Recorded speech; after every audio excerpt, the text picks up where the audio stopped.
ठीक है, तो जो ऐसे रेफरेंस में आप लिखते हो किसका लिखते हो, पाथ का नाम ही तो लिखते हो। तो इसमें आपको पाथ इस तरीके से बनाना पड़ेगा ऐसा। ठीक है, रजिस्टर ये कर करना लिया था पड़ेगा। तुमने। हाँ ये तो चला लिया, रजिस्टर करना पड़ेगा। हाँ, इंस्टॉल करना पड़ेगा, रजिस्टर नहीं। हाँ मतलब। N P M install react router dom. इसकी लाइब्रेरी जब आप इंस्टॉल करोगे तो इसके अंदर तीन अलग अलग क्या होते हैं, देखो ये ब्राउज़र राउटर्स रूट्स और रूट। ठीक है, इन तीनों पैकेजेस को पहले आपको क्या करना पड़ेगा, यहाँ पे इंपोर्ट करना पड़ेगा, और इस तरीके से आप इसको मैनेज कर और सकते लास्ट वाले के लिए भी सर कोई स्लैश लगता है कि वो हो। ये सेपरेट मतलब होता है? स्लैश मतलब होता है, मतलब रूट पा मतलब मेन पाथ होता है ये। जैसे आप कोई भी यूआरएल खोलते हो तो सबसे पहले नॉर्मल यूआरएल लिखते हो ना, तो उस समय क्या हिट हो जाएगा, होम। सर इसको गिटहब पे कैसे डालेंगे, जैसे प्रोजेक्ट को डालना है? ये पूरा एस आर सी फोल्डर को उठा के या पूरा प्रोजेक्ट को उठा के डाल दो। नोड मॉड्यूल्स की ये पूरा पूरा जो इसमें देखो कि ज़्यादा ये थोड़ा ना बहुत बड़ा उसका वो होगा सेटअप, छोटे ही सेटअप होगा।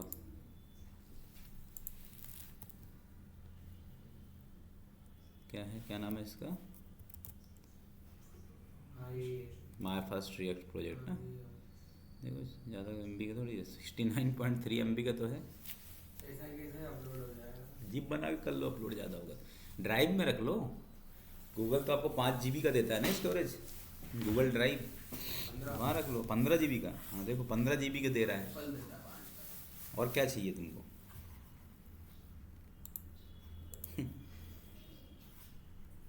पक्का तुमने बनाया था ये। सर ये जो आपने जो करा था वैसा का वैसे ही। फिर आपने रजिस्टर वाला बताया था कि वो रजिस्टर ने नीचे। रूट्स हाँ बताया। तो नीचे अपन वो लिख दो। सर मैंने बनाया था सर, ये मुझे अलग अलग ही एरर आ रहे थे, तो फिर वो आपने बताया ना कंसोल देख के करना, तो वैसे हम्म, सॉल्व। ठीक है, तो चल गया आपका। हाँ सर, चल गया। ठीक है, इतना टफ नहीं है, बहुत सरल है, रिएक्ट बहुत सरल है एंगुलर के कंपैरिजन में। नोड के कंपेरिजन में सर। नोड तो बैकएंड है यार, नोड का तो इससे कोई कंपैरिजन ही नहीं। नोड तो बैकएंड मतलब डेटाबेस के लिए है नोड। हाँ पर फिर भी मतलब वो भी जावा स्क्रिप्ट ही है, उसका सब जगह सिंटेक्स जावा स्क्रिप्ट ही चलेगा आपका। फ्रंट एंड में भी जावा स्क्रिप्ट चल रहा है, बैक एंड में भी जावा स्क्रिप्ट चल रहा है। उसमें फिर सिंटेक्स चेंज होगा थोड़ा। वही सेंटेक्स चेंज नहीं है जो जावा स्क्रिप्ट का। जावा स्क्रिप्ट हर जगह है, बस उसका तरीका है, उसमें अलग अलग पैकेजेस हैं बने बनाए उनका यूज़ करो। सर और एंगुलर जेएस और रिएक्ट जेएस में क्या डिफरेंस है सर? मतलब अभी ट्रेंडिंग तो रिएक्ट जेएस है ना ज्यादा। वो कंपनी कंपनी मैनेज, वो फ्रेमवर्क है, ये लाइब्रेरी है, बस ये डिफरेंस है। एंगुलर एक फ्रेमवर्क है और रिएक्ट एक लाइब्रेरी है। ठीक है, देखो ये आ गया। अब मैंने बोला था आपको कि कोई भी टेम्पलेट डाउनलोड करके उसको इंस्टॉल करके भी देख सकते हो। तो बहुत सारे टेम्पलेट रहते हैं ना प्रैक्टिस आपने के लिए। बनाया था सर एक। किया था। हाँ। अब इनको ही बता दूँ ना, नहीं तो भी बोलें कहाँ से आता है। Free C S S templates ये लिख दो।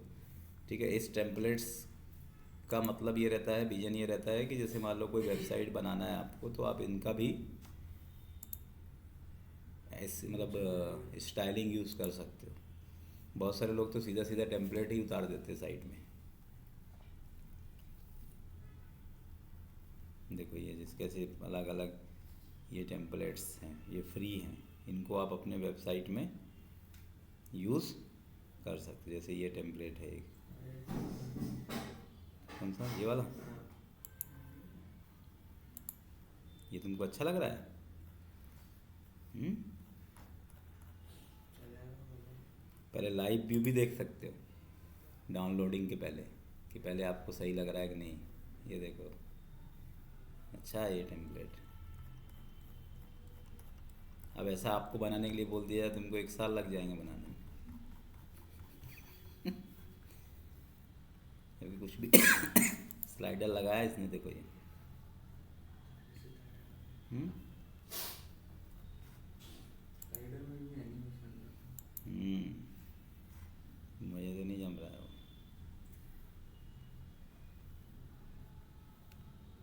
ये सही लग रहा है, ये वाला भी लगा सकते हो, कोई सा भी लगा लो।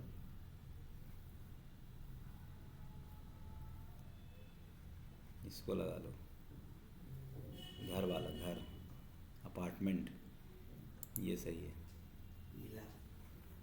विला। अच्छा है।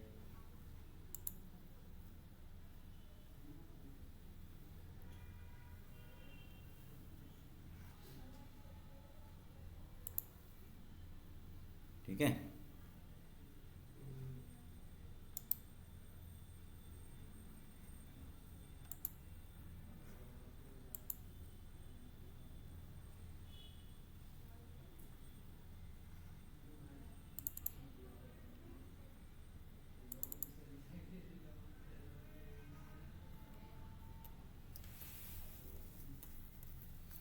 जैसे ये पूरा कल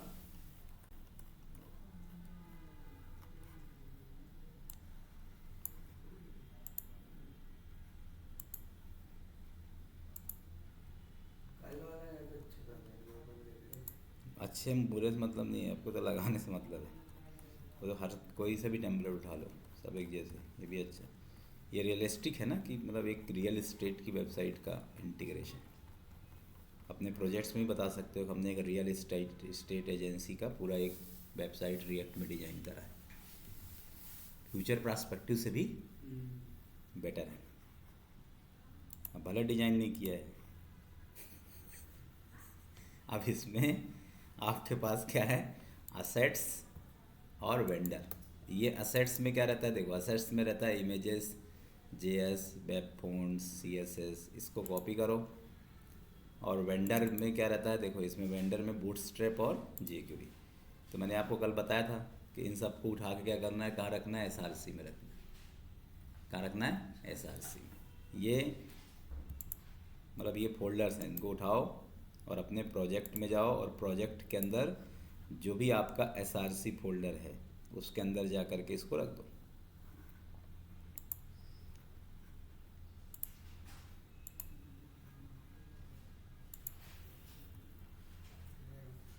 यही है। हाँ हमारे पास।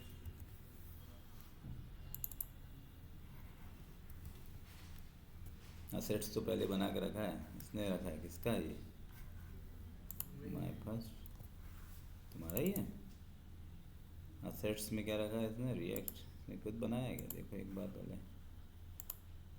अच्छा, इसने इमेजेस बना के रखा। हाँ तो ठीक है।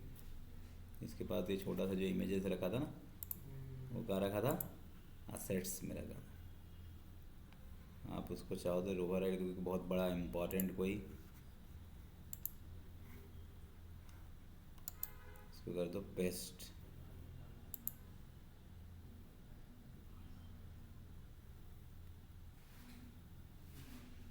ठीक है। तो मतलब कोई सा भी फोल्डर जितने रहते हैं, पहले नंबर पे एसआरसी में इसको क्या कर दो, कॉपी कर दो। अब क्या करना है, इस इंडेक्स में जाओ। कहाँ पे जाना है आपको, इंडेक्स में। अब इतने ये सब रूट्स बना लो। एक कौन सा, ये होम पेज है, इसके बाद प्रॉपर्टीज़ है, फिर प्रॉपर्टी डिटेल है, फिर कॉन्टैक्ट है। तो अपने पास क्या क्या बना है, देखो दो तो अपन ने बना के रखा ही है पहले से। कौन कौन से बना के रखा है, होम बना के रखा है ना। होम में अभी अपन ने अपना कोड डाला है, अब उसका डाल देंगे। ठीक है। ऐसे ही अपने पास क्या बना के रखा है अपन ने, अबाउट, इसमें अबाउट नहीं है, प्रॉपर्टीज़ है, प्रॉपर्टीज़ डिटेल है, और कॉन्टैक्ट है। तो होम और कॉन्टैक्ट तो अपना बना है। अब जो हमने हेडर बनाया था, ठीक है, उस हेडर में जो टेम्पलेट्स के अंदर हेडर है उसको आप कॉपी कर दो। तो पहले आप देखो टेम्पलेट्स को अलग से कोई नोटपैड की फाइल में या किसी भी VS कोड के अंदर जाके उसको पहले ओपन कर लो। जैसे मैंने यहाँ पे ओपन कर लिया नोटपैड में,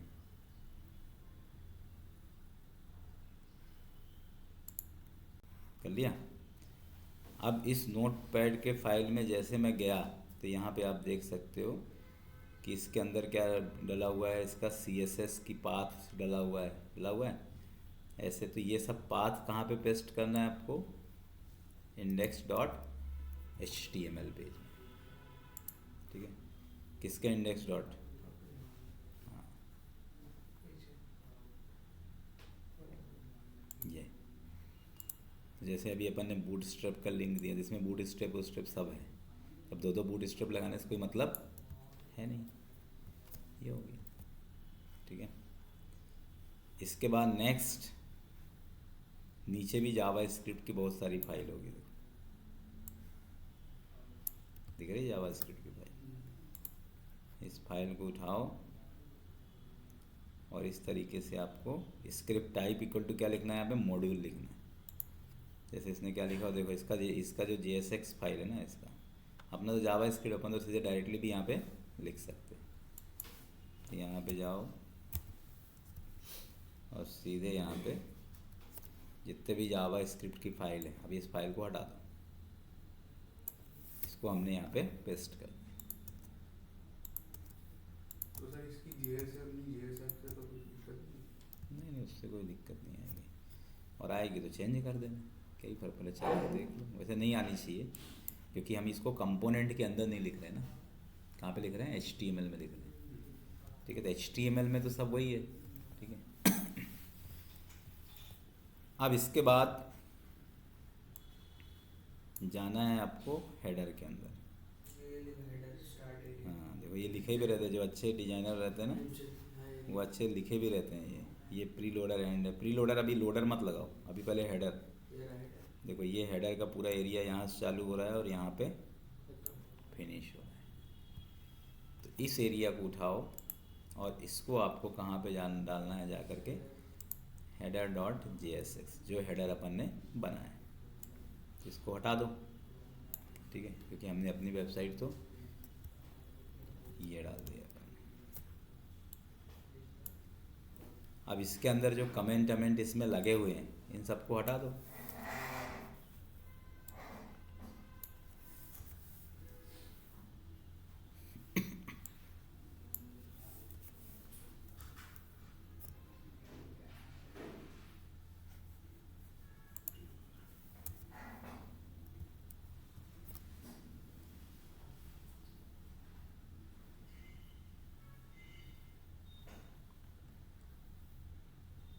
करेक्ट, यहाँ पे हेडर आ गया, कंटेनर आ गया, रो आ गया, कॉलम आ गया, मतलब ये सभी चीज़ें मैंने यहाँ पे लिख। अब इसमें मैंने आपको समझाया था कि रिएक्ट के अंदर जहाँ पे क्लास होता है वहाँ पे क्या लिखा जाता है, क्लास नेम, क्योंकि रिएक्ट में क्लास ऑलरेडी एक कीवर्ड होता है। तो क्या करोगे, एक शॉर्टकट यूज़ कर लो, यहाँ पे Ctrl+H, क्या करना है, और यहाँ पे क्लास को किससे रिप्लेस करना है, क्लास नेम से, और यहाँ पे कर दो रिप्लेस ऑल। तो पूरे क्लास नेम क्या हो गए, रिप्लेस हो गए। ये बन गया आपका हेडर, ठीक है। अब फूटर में चले जाओ। अब ये सब लिखते हैं, देखो अच्छे, अब तुम डिजाइनर, तुम नकली डिजाइनर हो, तुम ये सब नहीं लिखते हो। जब भी डिजाइन करो तो, क्योंकि आप, हाँ मतलब इससे क्या है, कभी मान लो कोई दूसरा बंदा उस HTML पेज को कहीं दूसरे जगह, तीसरी जगह यूज़ करे या फ्यूचर में कहीं यूज़ करे, तो उसको पता तो चले। तो जो कंपनी में जब आप जाते हो तो वहाँ पे ये सब चीज़ें बताई जाती है, नेमिंग कन्वेंशन, कैसे नाम देना है, कैसे आपको कोई भी चीज़ को लिखना है, जैसा फूटर में नहीं लिखा है इसने, ठीक है। अब इसमें टेम्पलेट में देखो कि फूटर का एरिया सिर्फ फूटर का ही है कि, तो इसलिए प्रीव्यू रहता है, ठीक है। प्रीव्यू से आप इसको, अपन ने खोला था ना कहीं पे, अरे मतलब किसी ब्राउज़र में भी तो ओपन करके रखा था अपन ने,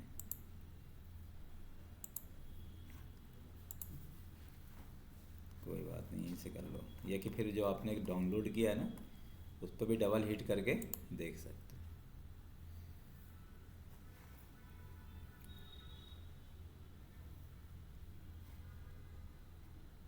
अभी लोडर नहीं लगाया मैंने, ठीक है, ये लोडर है। वेबसाइट लोड होने के पहले हमेशा क्या चलता है, लोडर।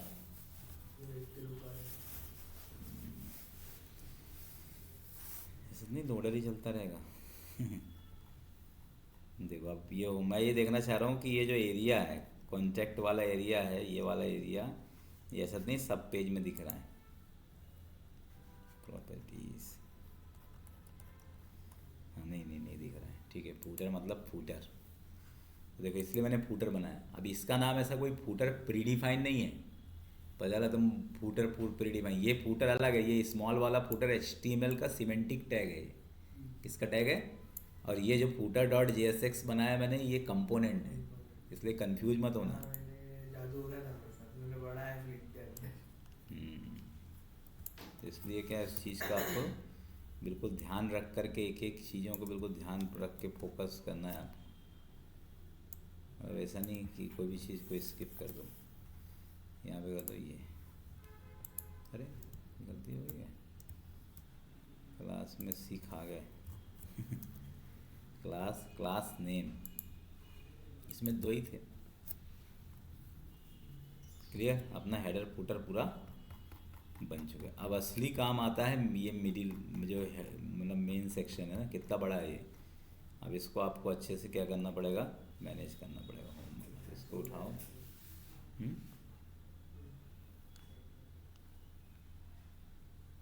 इसको भी चाहो तो पार्ट पार्ट करके लगा सकते हो। पहले एक पार्ट चला के देख लो, फिर दूसरा पार्ट चला के देख लो, जैसे इसके अंदर रहता है ना पार्ट। अब ये किसके अंदर कर रहे हैं अपन, पूरा होम डॉट JSX। अब हेडर फुटर तो सेम ही रहेगा।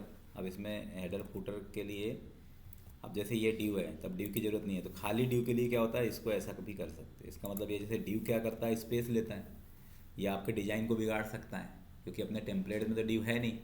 तो इसको बोलते हैं फ्रेगमेंट। क्या बोलते हैं, फ्रेगमेंट या एम्प्टी ड्यू, एम्प्टी ड्यू।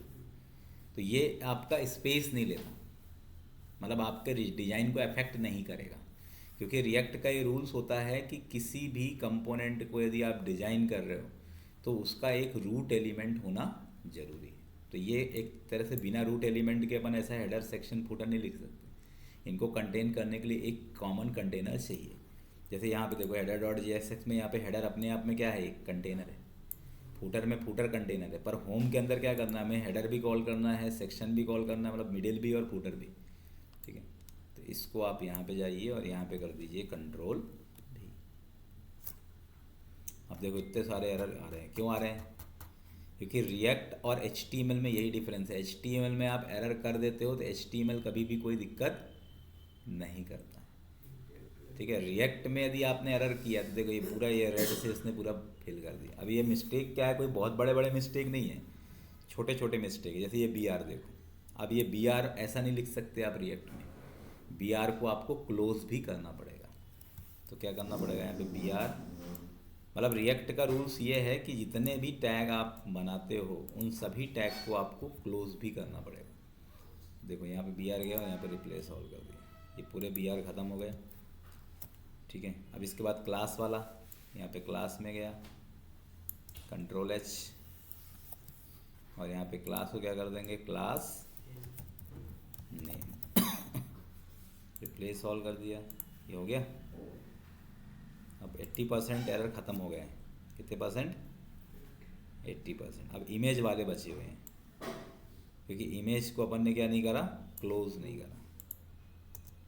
तो देखो इमेज को अब इसके लिए क्या करना पड़ेगा, कोई ऐसा कुछ तो है नहीं, तो ये इमेज,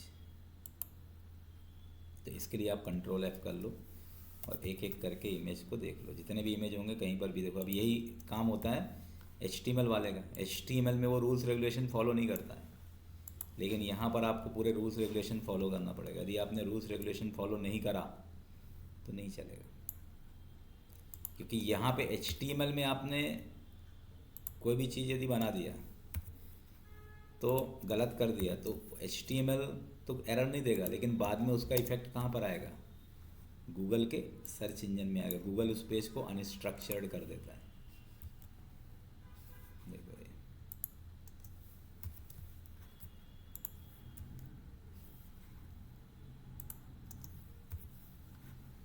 तो जितने भी HTML है सबको मैंने क्या कर रहा हूँ, मैं बंद कर रहा हूँ।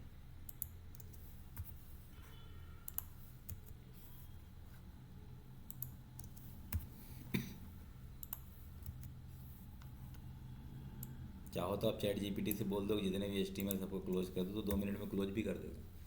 AI से आप ऐसे काम करा सकते हैं। AI क्या करता है, जो रिपीटेटिव टास्क है उसको क्या करता है, मैनेज कर देता है।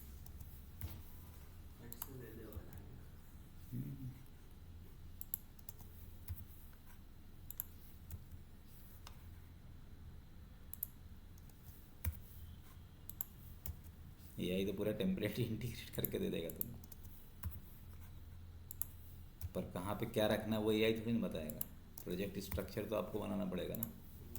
तो जिसको आता है उसी के लिए एआई है। आप किसी भी लोग मतलब जो जिनको कुछ भी नहीं आता रिएक्ट, उनको बोलो कि भाई एआई से तू टेम्पलेट इंटीग्रेट कर दे, कुछ नहीं कर पाएगा।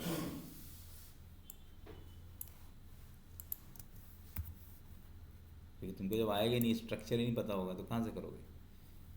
अब देखो इनपुट टाइप, अब ये डिज़ाइनर क्या है, बहुत महान डिज़ाइनर है, इसने किसी भी टैग को क्लोज ही नहीं करा। ये आजकल फैशन हो गया है HTML वालों का, टैग को क्लोज नहीं किया, क्योंकि HTML कोई एरर देता नहीं है।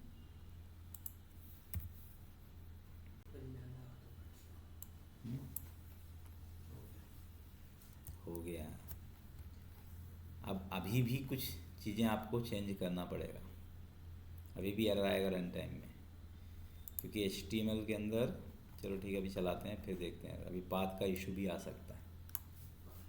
ठीक है, तभी होम में अपन ने बना दिया, मेरे ख्याल से चल रहा है ना, ये तो रनिंग है रिएक्ट प्रोजेक्ट। देखो ये चल रहा है अभी। अबाउट होम में तो कुछ है ही नहीं, होम में देखते हैं, अभी पाथ का ही इशू है। किसका इशू है, अब देखो ये पूरा वाइट हो जाता है, एक भी मिस्टेक तो पूरा वाइट हो जाएगा। जिसको समझने के लिए बस आप कंसोल में जाओ। देखो अभी इमेज का ही बोल रहा है, 1 by 1 fail to load resources jQuery min.js, bootstrap min.js, ये कोई भी जितने भी JS की फाइल है ना, क्योंकि ये हमने बीट प्रोजेक्ट बनाया है। Style prop mapping from style, वही बोलो देगा, जैसे ये बोला इसको आप इस तरीके से मैनेज करो, मार्जिन राइट ऐसा देना है आपको, स्टाइल जो इनलाइन CSS है उसको प्रॉपर करो, और जितने भी जावा स्क्रिप्ट वाली फाइल हैं उनका पाथ प्रॉपर करो। CSS वाली फाइल में तो उतनी दिक्कत नहीं करेगी, ये फाइल में क्या कर रहा है वो प्रॉब्लम क्रिएट कर रहा है। ठीक है, अब इसको दे दो, इसको तो पाथ को प्रॉपर कर देगा, पर उसके लिए भी प्रॉम्प्ट लिखना पड़ेगा, correct the path of index.html file of react.js I have। देखिए रिएक्ट में दो होता है, करा में ये चल जाता project using wheat build tool. Wheat क्या है, बिल्ड टूल, बनाने का टूल है, प्रोजेक्ट बनाने का टूल है। ठीक है,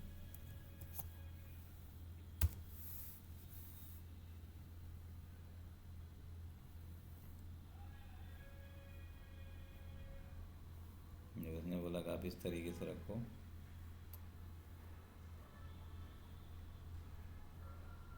पब्लिक में रखो, ऊपर एक पब्लिक फोल्डर बोल रहा, बोला यहाँ मत रखो, पब्लिक में उठा के रख दो इसे। हाँ, उसने बोल दिया कि यदि आपको HTML से डायरेक्टली डील कराना, आपने SRC के अंदर रख दिया, फिर आपको JSX ही बनाना पड़ेगा।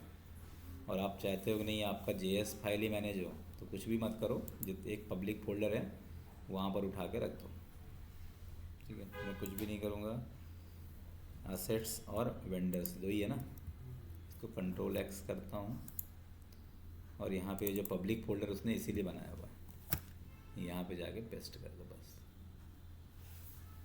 अब ये फाइल बोल रहा है ओपन है, कहाँ ओपन है भैया, इसके अंदर असेट्स।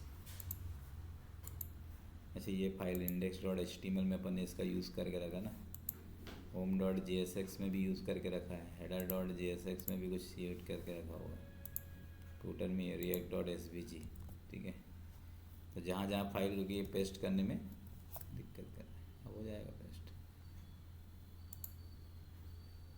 तो मतलब आप कुल मिला के समझ लो कि असेट्स और वेंडर, इनको हमेशा कहाँ पे रखना है, पब्लिक फोल्डर में रखना है।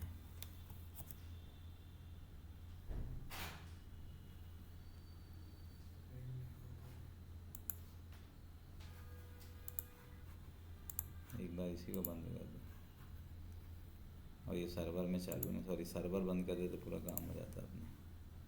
ये सर्वर अब ये दिक्कत नहीं करेगा।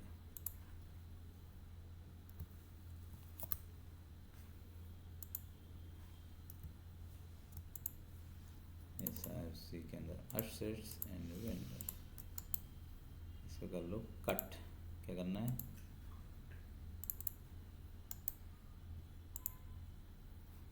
जी, क्योंकि सर्वर चालू था। क्या चालू था, ये क्यों चालू हुआ? ये क्या काम का है? स्टूडियो ये तुम्हारे काम का नहीं है, क्या काम का है? ये है डॉट नेट के लिए। डॉट नेट होता है ना, माइक्रोसॉफ्ट डॉट नेट, उसके लिए है। रिएक्ट मान स्टैक वालों के लिए तो यही, रिएक्ट के लिए तो यही है, VS कोड ही बेटर है। ठीक है, अब ये ऐसा बोल रहा है कि अब स्लैश लगाने के लिए बोला था उसने ना, और दूसरा क्या बोला था इसने कि आप यहाँ पे जितने भी फोल्डर्स हैं इन सब के सामने क्या लगा दो, स्लैश लगा दो सामने। तो index.html में जा कर के सबके सामने क्या लगा दीजिए, स्लैश। अभी गायब हो गया उसका, वेंडर का भी गायब हो गया। क्या गायब हो गया, अभी जब ही गायब हो गया स्लैश लगाने से, ये आ गया। इधर भी स्लैश, इधर भी स्लैश, इधर भी स्लैश, इधर भी स्लैश। उसके बाद तो सबसे दिमाग लगाना है। क्या? कॉपी जरूर कर रहे हैं पर ज़्यादा है दिमाग बहुत ही प्रॉपर। भाई दिमाग यदि नहीं है तो फिर टमाटर आलू प्याज जो लोग बेच रहे हैं उन सबको भी रिएक्ट सिखा दो, दिमाग तो लगेगा ना। अब तुम क्या सोच रहे हो, अभी तो कम दिमाग लग रहा है, अभी तो बहुत सारा काम ये कर दिया तुम्हारा, नहीं पहले क्या होता होगा हैं? पहले तो वेंडर नहीं मतलब पहले थोड़ा और दिमाग खर्च होता था, अब तुम्हारा दिमाग थोड़ा कम खर्च हो रहा है, ये हो गया।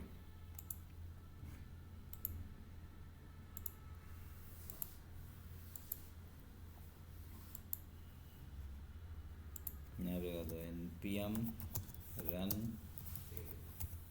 लेकिन अब आपको ये AI tool, agentic AI tool use करते आना चाहिए, प्रॉम्प्ट भी आना चाहिए, कंपनी की रिक्वायरमेंट है, इसलिए आपको कुछ चीज़ें इसमें भी सर्च करते आनी चाहिए। बस लॉजिक मत करो सर्च, कंसेप्चुअल चीज़ें, पाथ कैसे बनाना है, अटैच कैसे करना है, ये कैसे करना है, बाकी आप वो जो बना रहा है वो भी आपको आना चाहिए, वो जो आपको बना के दे रहा है वो चीज़ भी आपको आनी चाहिए।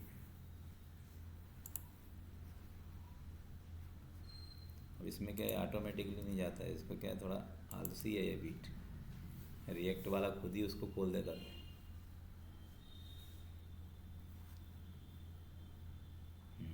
अब यहाँ पे बता रहा है ये, हाँ वो ठीक है, वो तो हटा दो, छोटा सा है, अपन ने उसको भी उड़ा दिया ना। app.jsx में उसने जो रिएक्ट, पहले उसने असेट्स अंदर लगाया था और उसने ये वाला पाथ दिया, देखो ये, यदि अंदर रखना है तो फिर इस तरीके से पाथ लेना पड़ेगा। कहाँ था ये, import React logo from assets ही लिखा है ना, तो इसको अपन ने हटा दिया क्योंकि इनका तो वैसे भी अपन यूज़ कर नहीं रहे हैं।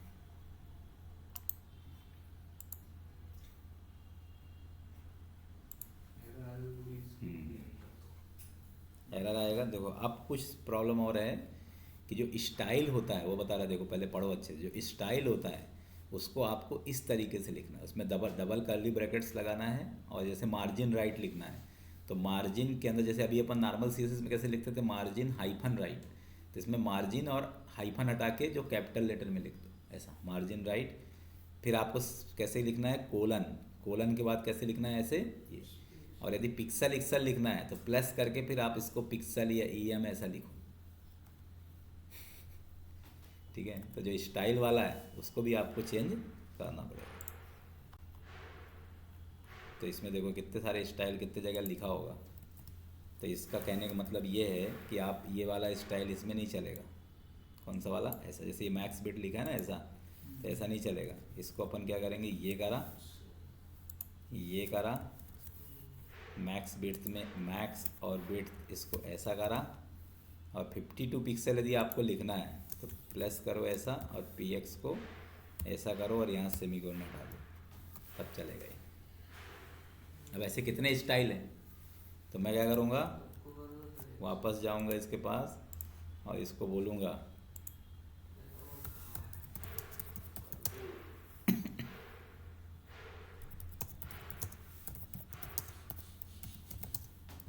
वो क्या करेगा, जितने भी स्टाइल है सबको प्रॉपर कर देगा।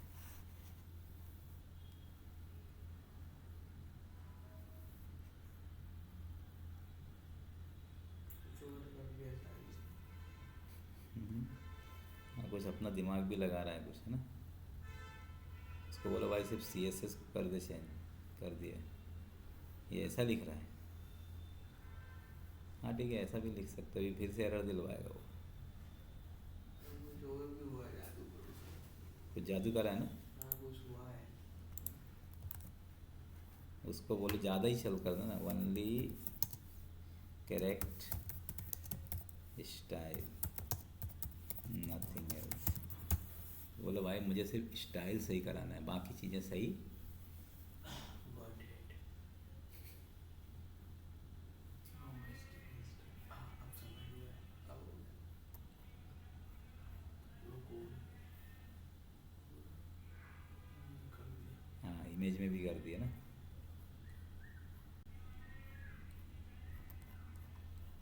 कोड लिखना पड़ेगा। वही कोड कर दिया तो दिया।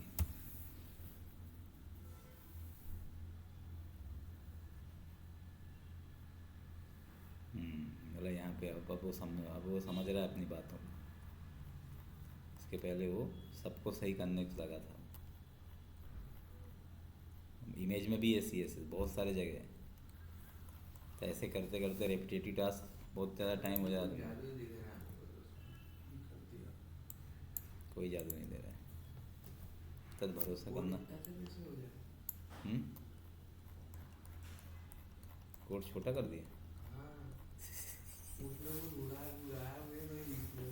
हाँ, कर दिया गायब उसने, सही बोला। हाँ, तो 477 लाइन का है और उसने कितना कोड कर दिया,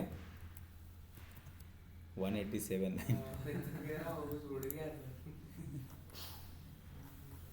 ये देखो ये नकली काम करता है ये। एक काम करते हैं, इसको बोलते हैं, अब ये है AI का कमाल। किसका कमाल? पता चला आधा कोड ही खा जाए तुम्हारा। अब ये फ्री वाला है ना, पेड वाला सही करता है काम, पैसा वो भी ले, पैसा वो भी लेता है। पायलट और ये अच्छे काम करते हैं ना। अरे इसी का पेड ले लो, हाँ, ये पैसे दे दो। पेट तो ज़्यादा चलता है। पैसे दोगे तो सब करेंगे काम, बिना पैसे के AI भी काम नहीं कर रहा। देखो 2000 महीना। अब इसको नए चैट में करो, इसमें पागल हो चुका है ये। I want to correct only style, nothing else. It's called React JS rules. I want to correct only inline style. इसको समझाने में अपन बैठ गए।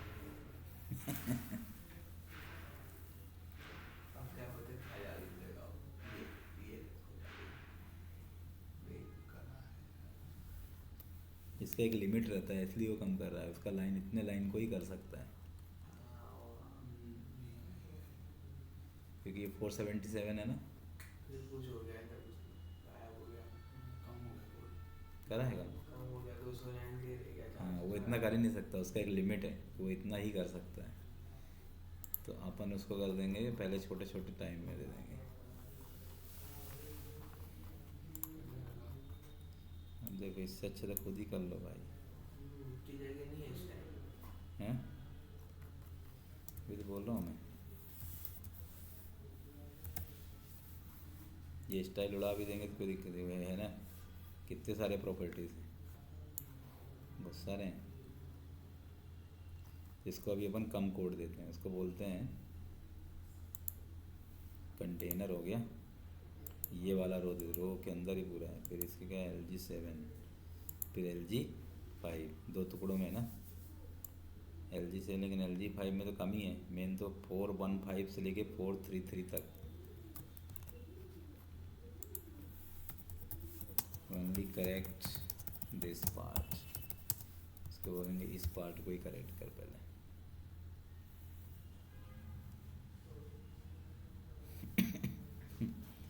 टुकड़ों में देना पड़ेगा इसको, ये तो बहुत ही कम कर दिया उसको। इसको क्या कर दिया? वो सिर्फ क्या कर रहा है, जो स्टाइलिंग वाली पार्ट है ना, पर वो भी है कि don't reduce any line of code. फिर खुल जाओ विंडो हो जाओ।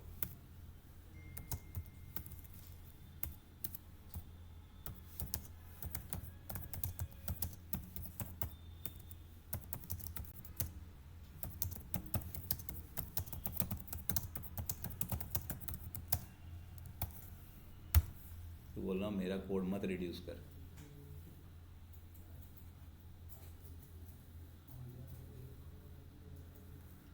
समझ में नहीं आती इसको बात। कमी कमी दिखा। हाँ, दे रहा है इस बार कभी भी करूँगा गायब हैं। गायब गायब। एक एक करके ही करना पड़ेगा।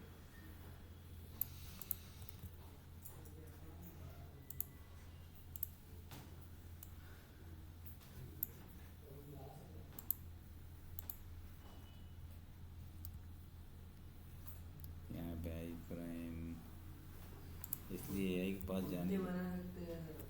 अरे बना सकते हैं तो टाइम लगेगा, बना तो सकते हैं, क्यों नहीं बना सकते अपन। जब इतना बना लिए तो वो नहीं बना पाएंगे, ये बातें करता नहीं बना सकते, टाइम कंज्यूमिंग है। टाइम तो बहुत लगेगा, क्या क्या उसमें अपना व्यू जुड़ जाएगा, अपना व्यू जुड़ जाएगा, सब तो बता देते।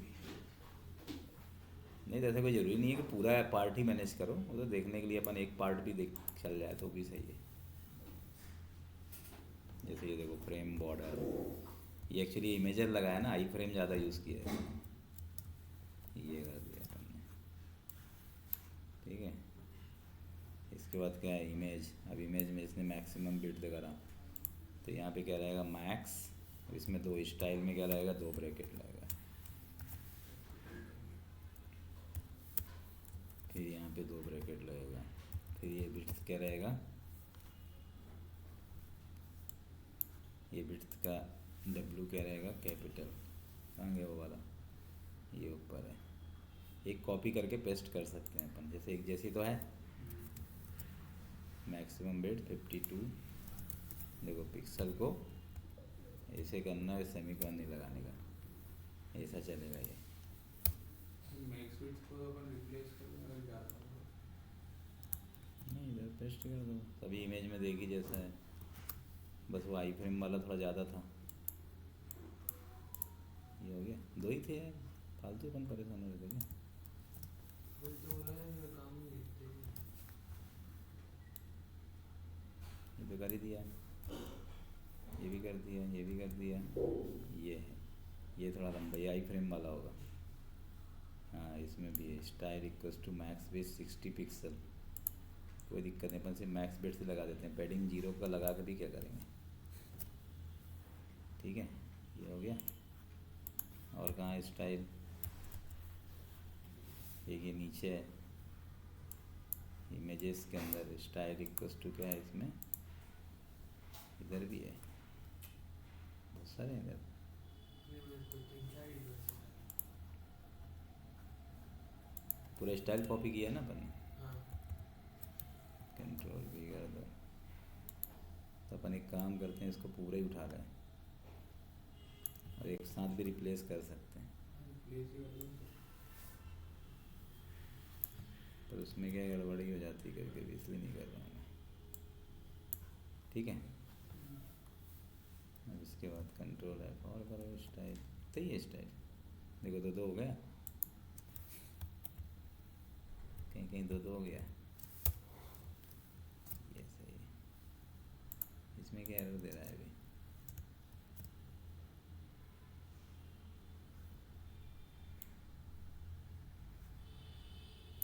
फालतू तू कह रहा है style style style style style style style style हो गया शायद, हो गया ना।